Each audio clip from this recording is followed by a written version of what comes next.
Hello,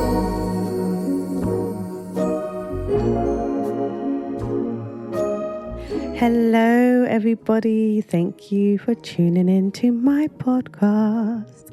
I hope you've had a lovely week. Obviously you're listening on Monday actually. So I hope you've had a lovely weekend or whenever you're listening. Thank you. Thank you for choosing to tune in today. I might sound a little bit somber because I've been tackling, honestly, by the way, this is a small disclaimer. It might seem like I complain a lot about developing and coding. It's because I don't know what I'm doing. It just happens to be that I've built things, and it's only just recently that my husband was like, if somebody asks you, you are a developer, by the way. And it was one of those things that I struggled to accept because I really struggle to get to finish these things. Like whenever it's out, I'm like, oh, glory be to God, because I genuinely do not know how that happened. So even though I'm a developer, I don't know. A lot of the time I'm like reading a lot of documentation, watching loads of tutorials, just trying to figure it out. Like, guys, if you download the app that I've just recently launched called Rilla, just know that it was a lot of prayer, a lot of fasting to get me through it, because I genuinely have no clue how these things have been built. I think the last time I spoke to you, I told you that I also recently launched Power Pro, so for Christian businesses. That's on findyourpower.com. So yeah, it's been eventful. But right now, even though I've launched Rilla, I've been trying to get notifications to work. I had to launch it because I was like, I'm just going to launch it. But the thing is, notifications on an app is obviously very important. So the fact that it's not working, it's quite jarring. I'm not going to lie. It's very jarring. But I launched it without it, simply based on the fact that I just wanted to launch it. But I now need to get to the point where it's working, and it's really been bothering me. By the grace of God, by the time this episode is out, I would have figured it out. I'm going to give myself a month off because I feel like I've been just going with an array of things. So in that month, I'm most likely going to do loads of reading, loads of TV watching, maybe some sewing. I need to, perhaps sketch out a few ideas, maybe a bit of knitting. I say all of this, but the likelihood is I'm going to nap. I'm most likely going to nap, but we'll see, because it's a month and, I don't want to be bored. So the likelihood is I'll probably do some knitting, maybe make some Christmas gifts. So knit some jumpers or knit some stuff as Christmas gifts and all that stuff. And that's probably what I'm going to do. But this week, whilst I've been tackling this very jarring issue with my notifications, I've been listening to a couple audiobooks. You know what's really interesting as well? Sometimes I can get into my audiobooks and just be like, I've listened to like half the book now and I'm really not feeling it.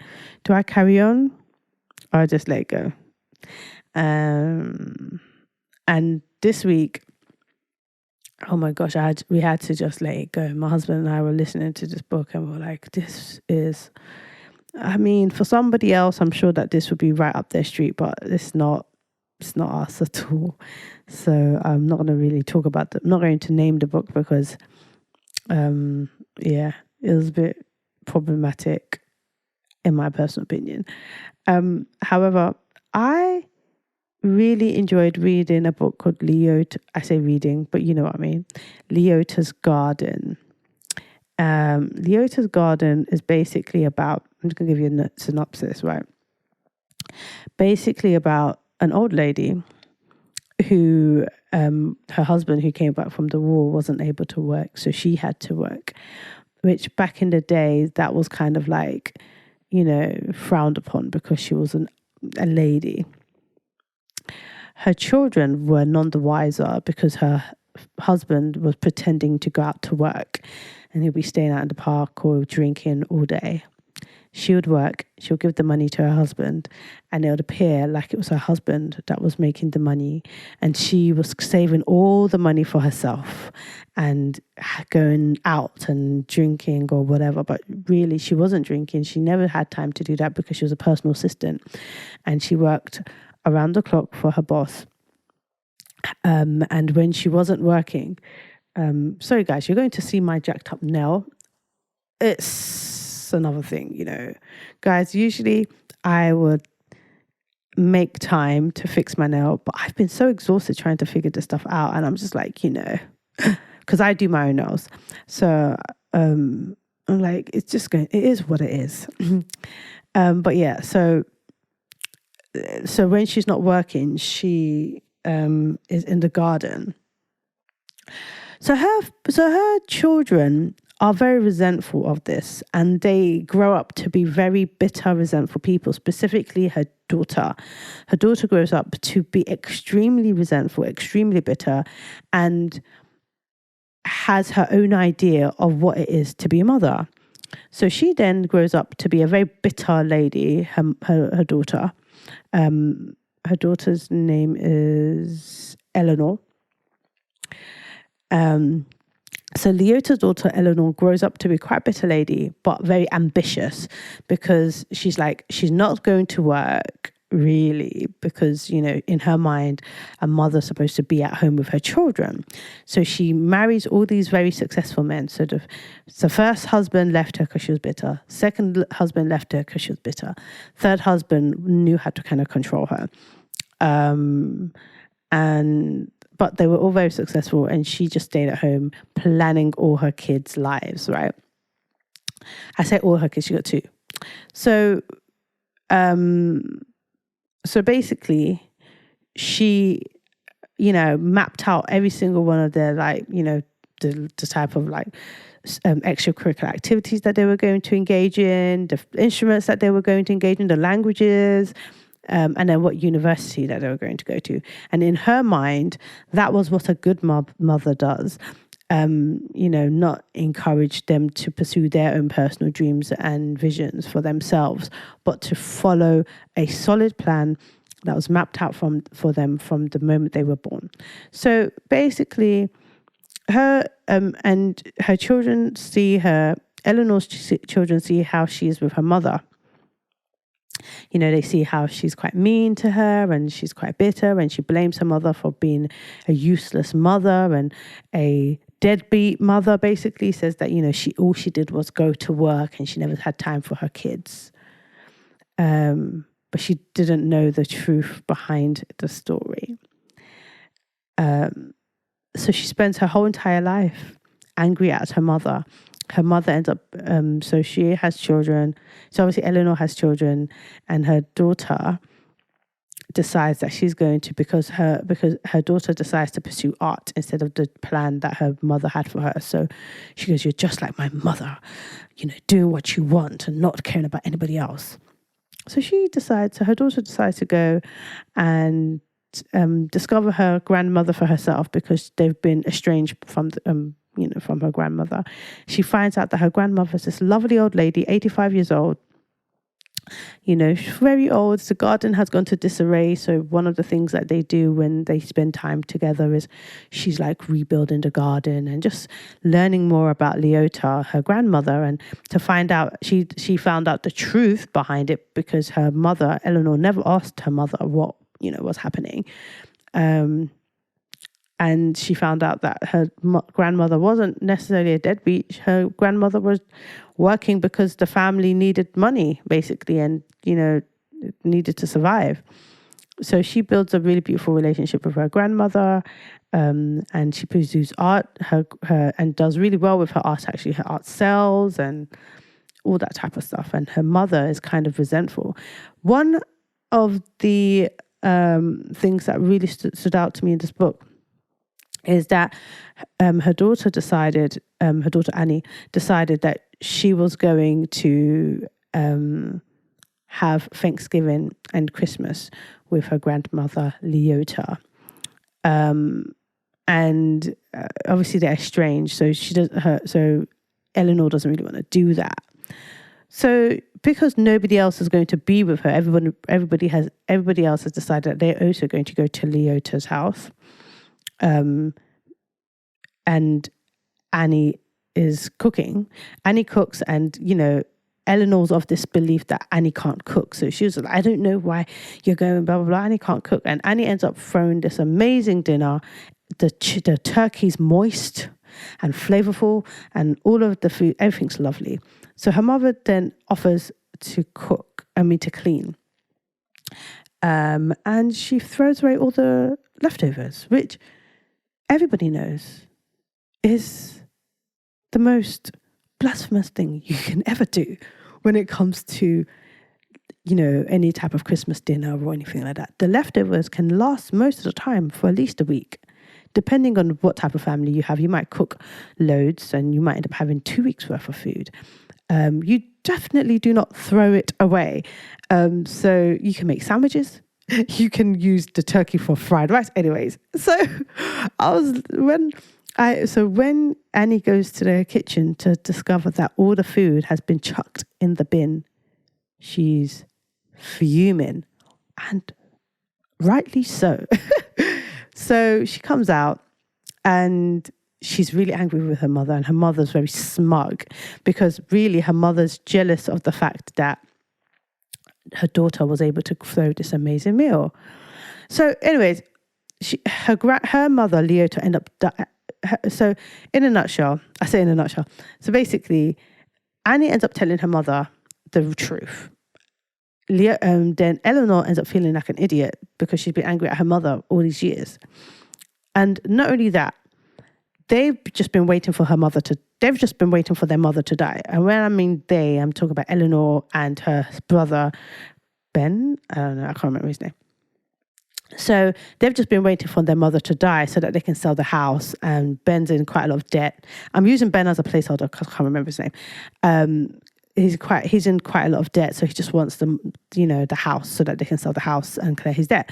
But what ends up happening is Leota ends up giving the house to Annie, but ends up giving a substantial amount of stock to Eleanor and her son. So Coca-Cola stock and all this type of stuff, which we all know is a lot of stock. And her mother had bought those stock years ago. So it's worth quite a lot of money, and it was enough for it to clear the debt. And they didn't care what happened to the mother. They were just like, we should, cremate her and just put her in a cardboard box and sprinkle her somewhere or whatever. They didn't care until they saw the will and was like, kind of thing.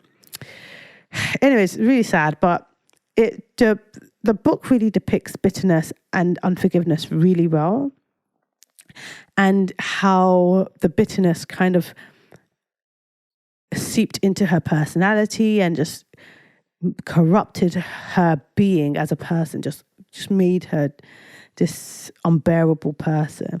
And I was thinking about all my encounters with certain individuals, and I was also thinking about how I was prior to my deliverance when I went to Budapest. If you want to know about that, go listen to another episode. So maybe my first one, but yeah.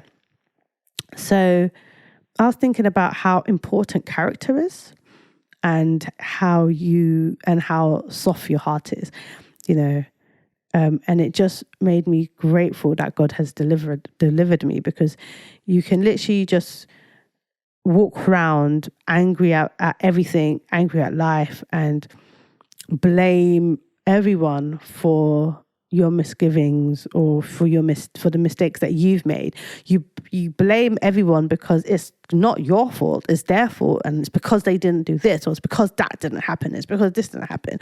And like realistically, life is life, it is what it is.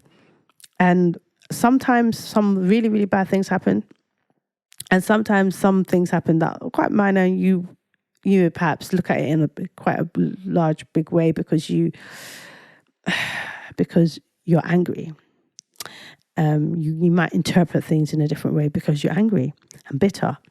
And I was thinking about the time when I cooked some ayamashe, which is like a Nigerian dish made out of peppers and stuff like that. But I made like a seafood ayamashe. So it was kind of like, the base is palm oil, and then you use peppers, onions, and you season it accordingly. But I use seafood instead of meat, which is what usually is a kind of like a salted meat combination. You tend to put different types of meats together to kind of add to this this ayamashe stew. So one time I cooked this meal and my mother came to visit, and it was honestly a very exquisite dish. I do say so myself. It was really nice. And my mum, she was very vocal about how amazing the dish was. Oh my gosh, who made this? This is amazing. Oh my gosh, this should be in a restaurant. Who made this? And my husband was like, because where was I? I was in the kitchen, I think. My husband was like, oh, Blessing made it. No, my Blessing. And the thing is that at the time, because I was so bitter, I interpreted it as my mum, again, doubting my abilities. Whereas my mum was in awe of my abilities. She was in awe of it. And that's what God revealed to me whilst I was in the steam room. He really showed me that moment. And I was so angry about that after that day. Like, I was probably fuming for a few weeks. Oh, every time I would cook and something nice, and like, the boys will enjoy the meal, whatever, I'll be like, of course it's lovely. And this is the thing, like, when you're walking around with bitterness and anger, it kind of makes you a bit conceited as well, because you overthink everything. So for a few weeks, I'll cook something and it would obviously taste great. I say obviously because I love cooking. My husband and I we really enjoy cooking, and that's something that we do. And we do love to do it. And most people have actually suggested that we open up a restaurant, which we will not do. But because that would then make cooking not fun. But it's something that we love doing, maybe for smaller groups of people, just to see their faces when they eat our food. Do you know what I mean? We like to cook just to see people's faces, really. Just be like, yes, I love that you're enjoying this. I love that. We thank God. So, so basically I'd cook and my boys will eat it and they'll just be like, really just, and I'll be like, I can't cook now, kind of thing. And I was doing that for like a few weeks. I remember doing that for a few weeks, and every time I would cook, which was quite often, I would get triggered again based on the fact that I thought that my mother was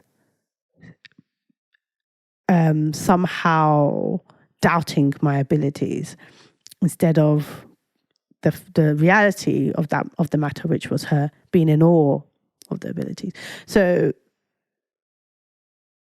because my mom, she's not really much of a cook. So it's not like she taught me how to cook. It was really the grace of God that I could cook. God taught me how to cook. So that's probably one of the main reasons why she's shocked that I can cook, because it's God that taught me how to cook.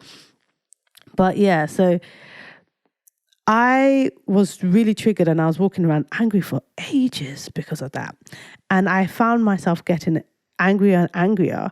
And I just know that I wouldn't have been a nice person to be around during that time at all, because I was so angry and so bitter.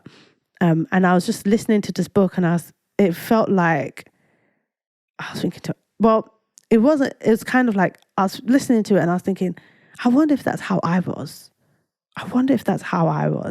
And I'm just so grateful for God delivering me and God saving me. And I know that I'm completely different to the way I was back then. You know, the way that I experience life is different. It's definitely different. It's like night and day.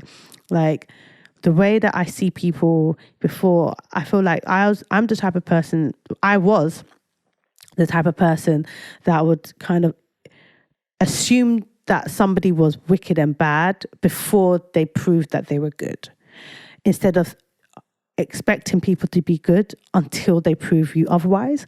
And I feel like that's how I am now. I just expect people to be good until they prove me otherwise. And I feel like that's just a nicer way to experience life. Like I've experienced some amazing things recently.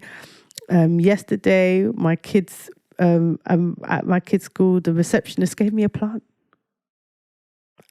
I don't know why, but that just made me so happy. I was like, oh my gosh. And obviously I love plants. You should see, obviously, you know, behind there's behind me, I mean, a whole lot of plants.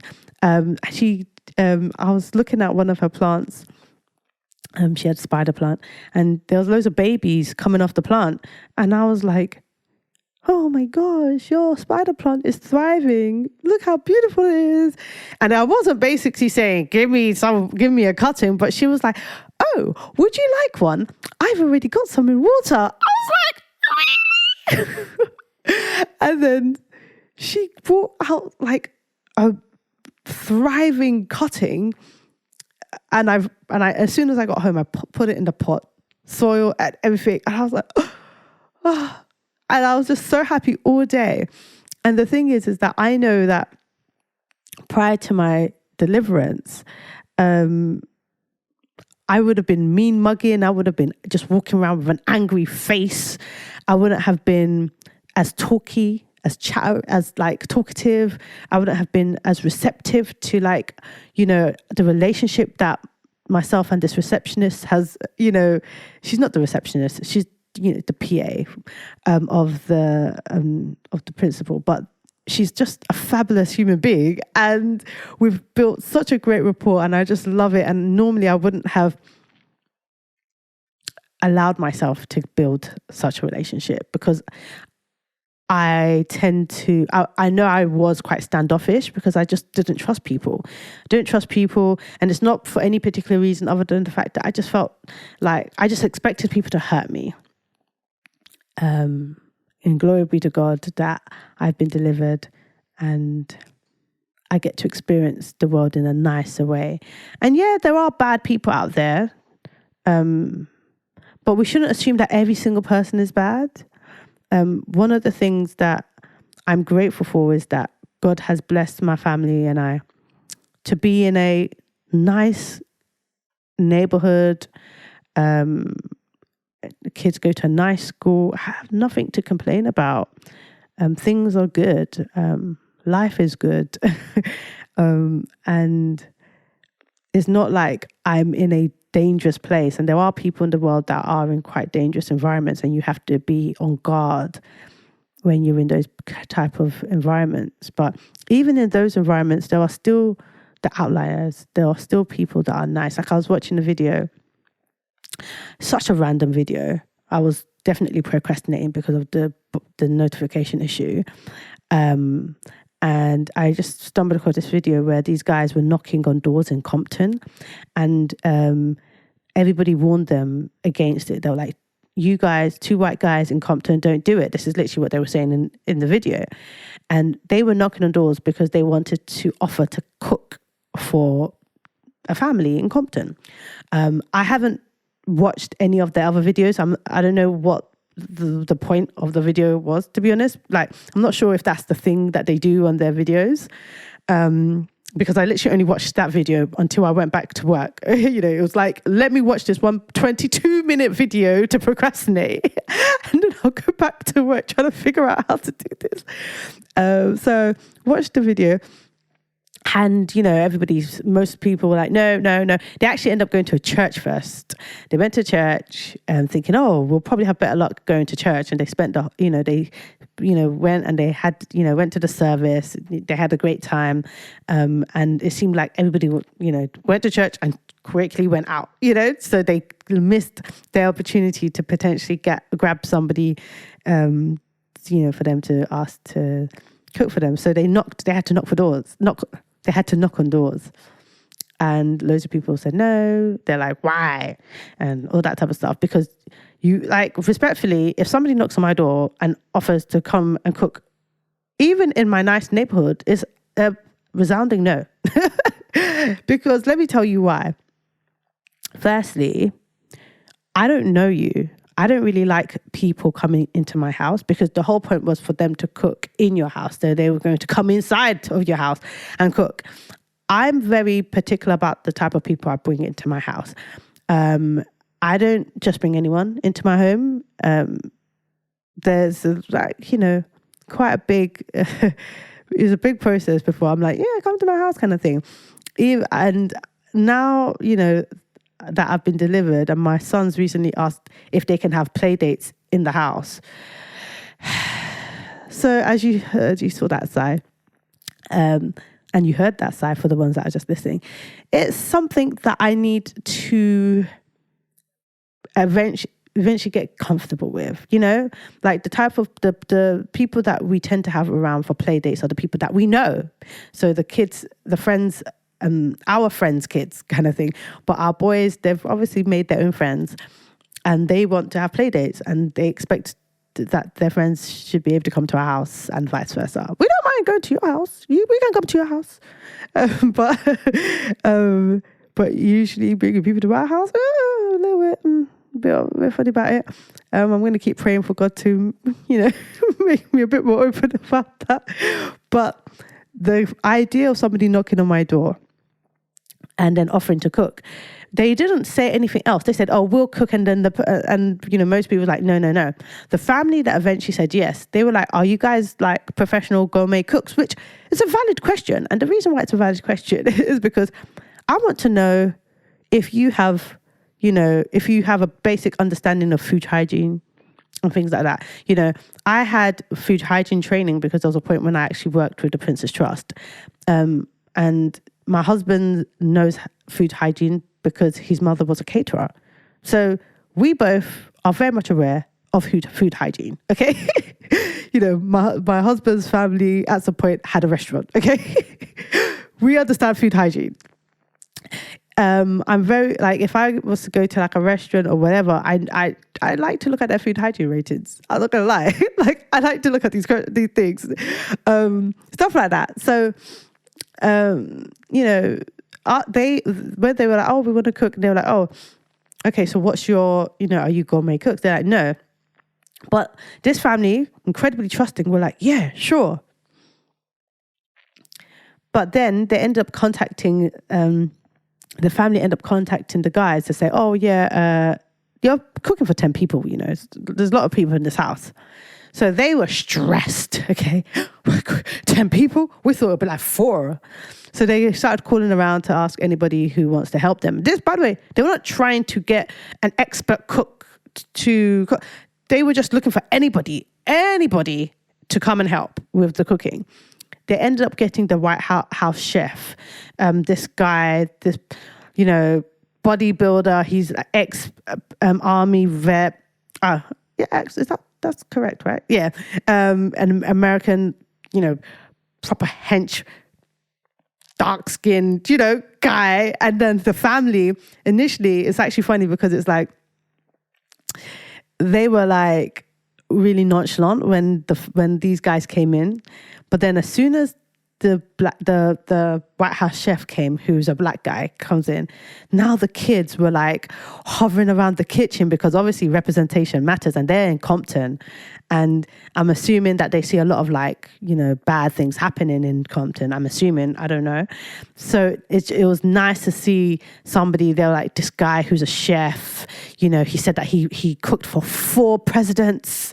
He's like this star. He's amazing. He's got big arms, So the aunt, the lady in there, she's like been she's just drooling because she's like, is this a chef or is this a stripper? You know, she was really like drooling over the chef, and the kids were just in awe because he was able to cut really quickly and he's just cooking all these amazing dishes. And by the way, this chef came and he did it selflessly. And what I mean by that is he didn't charge. He offered to help these guys just out of the kindness of his heart. And he had just come, you know, I think he had been traveling for 19 hours, jumps in his car, drives an hour to cook for this family. And it was just so beautiful to see. It was beautiful to see like that type of like selflessness. And he just cooked this dish and all of them were just in awe. And it was lovely to see how the family just looked at this chef, this White House chef. They call him the White House chef because he had cooked for 4 presidents. And they thought, wow, like this guy legit cooked for 4 presidents, you know. And it's just representation in a positive way. And I don't know where I was going with this, but it was just lovely. And it was a good way to procrastinate. I'm not going to lie. Because I watched it and I was like, you know, usually you'd be kind of like, you know, in certain areas like Compton, you know, you have to be standoffish. But in that situation, they allowed themselves to assume that these people were good. And in that whole moment, they ended up having a great experience having a meal cooked by the White House chef. So having such an open heart allowed them to be blessed in such a beautiful way. They were just expecting the 2 guys that knocked on the door to cook for them. But God made it that they experienced a meal good enough for a president, right? Just because their hearts were open, just because they were willing to kind of just expect good instead of expect bad.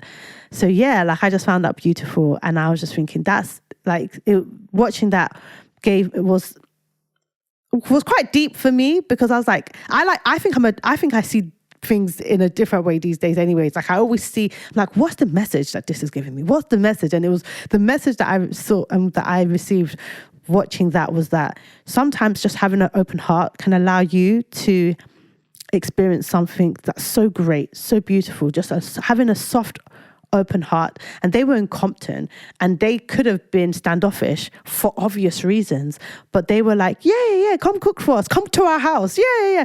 And then next minute, the White House chef comes and he's the one that's cooking for them, not the 2 guys that knocked on the door. And they just got this beautiful experience and they were eating the food and they were just like, this is really good, you know? So yeah. So I feel like my takeaway from this week has been keeping my heart soft, always being mindful that I'm not going backwards when it comes to unforgiveness, when it comes to bitterness and resentment, and just making sure that I keep my heart soft and ready for God to move, because God is always willing to move. But if you've hardened your heart, then you might block what God has in store for you. So that's my takeaway from this week. And I really pray by the grace of God that when I look back at this episode, I will still have the heart that I have right now, in the sense of it being softer, in the sense of it being being in a forgiving nature, in the sense of it being in a loving nature, and just expecting good to happen and expecting people to be good. And yeah, I pray that God guards me and you from things that can harden our hearts, experiences that can harden your heart. I pray that He guards you and protects you and heals your heart if your heart is still hard. So I pray that you experience the softness and know that God is softening your heart, because He will renew your mind and every part of you. So I pray that you experience that softness, and I pray that you experience life in a lovely way and meet beautiful people and have beautiful experiences. In Jesus' name we pray, amen. Guys, Thank you for listening to me waffle.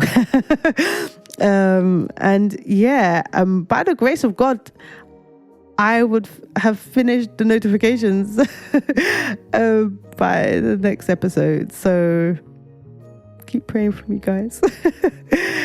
And I will keep praying for you. I hope you have a lovely week, lovely weekend, or whatever. Bye.